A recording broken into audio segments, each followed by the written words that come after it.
超下饭的青椒牛腩。牛肉嫩滑又清爽，牛腩冷水小锅，葱姜料酒去腥，焯水后捞出，再放入高压锅，加水没过食材，煮开3气压10分钟，准备青椒切成小粒，再多点蒜末备用。压好的牛腩捞出，猪肉的原汤留着有用，再把牛腩切成片。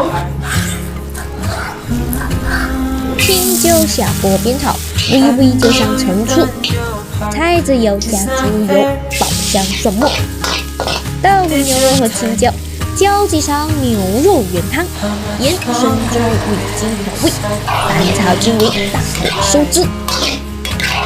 青椒牛腩包就完成啦，口感软嫩多汁，搭配青椒微辣清香，配饭更香。开饭。